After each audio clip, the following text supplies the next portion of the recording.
मैं शादाब ज़फ़र शादाब, ज़िला प्रभारी कलम हिंदुस्तानी न्यूज़।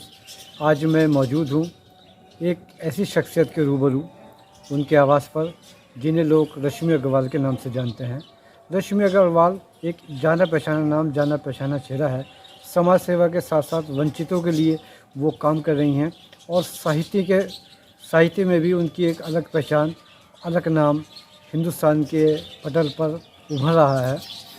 कल उनकी पुस्तक का विमोचन हरिद्वार में हुआ। आइए इसी पुस्तक के बारे में और उनके बारे में जानते हैं, मुलाकात करते हैं रश्मि अग्रवाल जी से। रश्मि अग्रवाल, और जैसा कि आपने कहा कि जो मेरी ये नवीन पुस्तक आई है, जिसका कल विमोचन हुआ है आर्य वानप्रस्थ आश्रम ज्वालापुर हरिद्वार में, वृद्धावस्था सामाजिक अध्ययन। तो इस पुस्तक के विषय में मैं यही कहना चाहूँगी, यह सिर्फ वृद्धों के लिए नहीं है।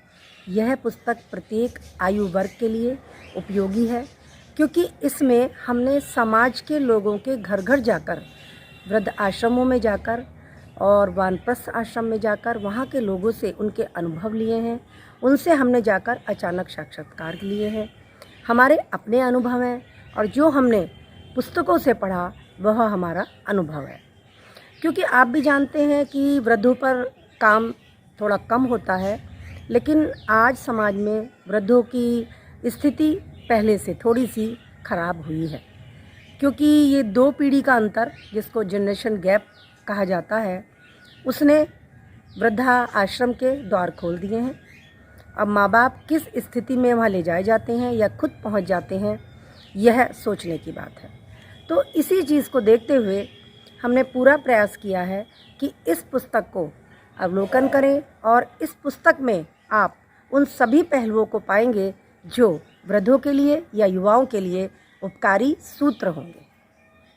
बिल्कुल, बहुत एक बढ़िया सा प्रश्न आपने पूछा है। देखिए, वही बात होती है कि जब माँ बाप युवा होते हैं तो उनके निर्णय अपने बच्चों की शिक्षा के प्रति, अधिकतर माँ बाप के निर्णय यह होते हैं कि हमें अपने बच्चों को विदेश भेजना है, क्योंकि उनको लगता है कि विदेश में पढ़कर जब मेरा बेटा आएगा तो मेरी बहुत शान ऊँची हो जाएगी।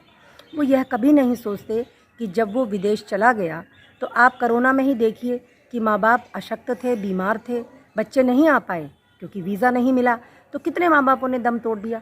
बच्चे आए, उनकी जायदाद को उन्होंने सेल किया और चले गए। तो ये जो निर्णय है, ये माँ बाप ही लेते हैं अपने बच्चों के लिए, तो उस समय का निर्णय जो है वो अंत तक काम आता है।